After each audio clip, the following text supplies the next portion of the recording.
apporter quelques observations.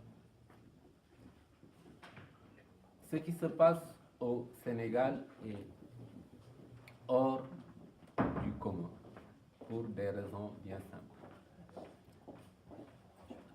Je pourrais le résumer en disant ceci. Le premier tour de l'élection présidentielle dans la plupart de nos États est un tour judiciaire. C'est un tour conçu pour éliminer les candidats potentiels qui représentent un danger pour les régimes en place.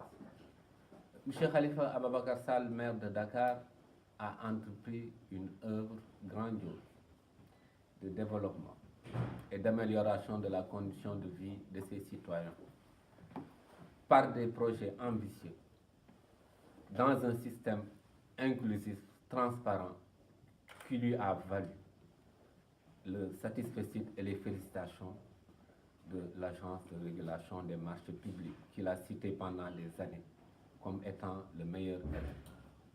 Et donc, qu'est-ce qui s'est passé? Le pouvoir en place a commencé par entraver toutes ces initiatives et tous ces projets, en le bloquant soit au niveau budgétaire ou simplement en entravant les actions des projets comme le pavage de Dakar, l'emprunt obligataire, etc. Des projets qui ont été magnifiés et pris en exemple par toute la communauté des collectivités locales. Cela ne suffisait pas. Bien que l'ayant isolé de la coalition majoritaire, il est parti tout seul aux élections locales avec sa propre coalition et a battu la coalition au pouvoir. 2 fois aux élections, il les a battus. Donc, c'était un danger. Le seul fait de l'entraver sur le plan de ses actions en tant que maire ne suffisait pas. Il fallait l'éliminer sur le plan judiciaire. Et mon confrère vous a rappelé quelque chose d'important qui, pour vous, quand même, doit sembler relever, si vous voulez, de la fiction. Le principe de l'autonomie des collectivités locales n'a aucune signification dans un pays comme le Sénégal. C'est le pouvoir central qui décide de contrôler les collectivités locales. Ici, c'est la Chambre régionale des comptes. C'est une collectivité locale autonome, peuplée d'élus qui s'administre librement. Ce principe n'existe pas. Donc, on met en œuvre des organes de contrôle du pouvoir central qui aboutissent à des conclusions qui ne mettent rien en cause le maire de la ville de Dakar, et on déclenche une procédure judiciaire. L'instrumentalisation de la justice, je ne vais pas trop m'allonger dessus. À côté de Khalifa Ababakar Sall, il y a d'autres candidats également potentiels à la présidence de la République qui ont fait l'objet de cette instrumentalisation. Un ancien Premier ministre a fait l'objet d'un contrôle judiciaire qui lui a interdit de sortir du territoire national pendant des années pour une procédure au terme duquel il a été relaxé sur des accusations fantaisistes. D'autres personnes ont été radiées de leurs fonctions tout simplement parce qu'ils ont une figure d'opposant. Et c'est la raison pour laquelle je dis ce premier tour est judiciaire. Parce que lorsque nous revenons sous l'angle du droit et de la justice et que nous analysons le procès de M. Khalifa Ababakar Sall, la Cour de justice de la CEDEAO a clairement dit que le droit à un procès équitable a été violé, que le droit à l'assistance à un avocat a été violé, que la Cour, la chambre d'accusation, le juge d'instruction, la police, tout ce qui a abouti à cette décision est émaillé d'irrégularités devant entraîner la nullité de la procédure. Mais lorsque nous arrivons en cour d'appel, on refuse d'en tenir compte. Tout cela n'existe pas. C'est comme je dis, vous faites un bâtiment, on vous dit que les fondations sont minées, rien ne peut tenir, on dit qu'à cela ne tienne, on met un étage de plus dessus. Et donc, c'est au terme d'un procès inéquitable qu'on a eu la condamnation que nous avons eue. Vous pouvez épiloguer sur l'indépendance de la justice, mais il faut reconnaître qu'il y a une instrumentalisation de la justice au détriment de M. Khalifa Ababacar Sall dans le seul but de l'éliminer de la compétition électorale.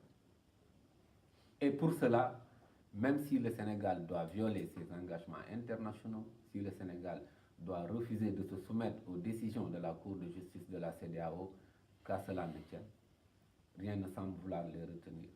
Et c'est tout le sens de notre présence ici.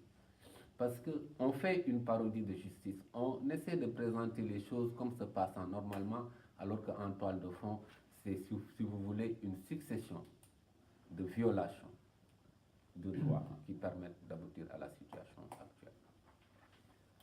Et c'est parce que nous partageons la même communauté, c'est parce que nous aspirons aux mêmes valeurs qu'il est extrêmement important que l'opinion internationale soit édifiée sur ce qui se passe réellement au niveau du Sénégal. Toutes les procédures menées contre M. Khalifa Ababacar Sall n'ont qu'un seul objectif, l'éliminer de la compétition électorale. Et ce qui vous montre sa force et son potentiel politique, c'est que bien qu'étant emprisonné, il a été élu député. Le pouvoir n'en a eu qu'une. On leur a dit qu'il faisait l'objet d'une détention arbitraire. Le pouvoir n'en a eu qu'une. Et de manière anecdotique, si on essaie de rappeler, au départ, quand on l'a élu, qu'est-ce qu'ils ont dit? Non, il n'a pas d'immunité parlementaire. Après, en cours de chemin, dans une simulacre de levée de son immunité parlementaire, en violation même des garanties minimales prévues par les règles au niveau de l'Assemblée nationale, on a dit qu'il fallait lever son immunité parlementaire. La Cour de justice en a tiré les conséquences, le Sénégal refuse d'en tirer les conséquences. Alors, je vais terminer en vous disant pourquoi c'est important qu'on vous édifie sur ce qui se passe.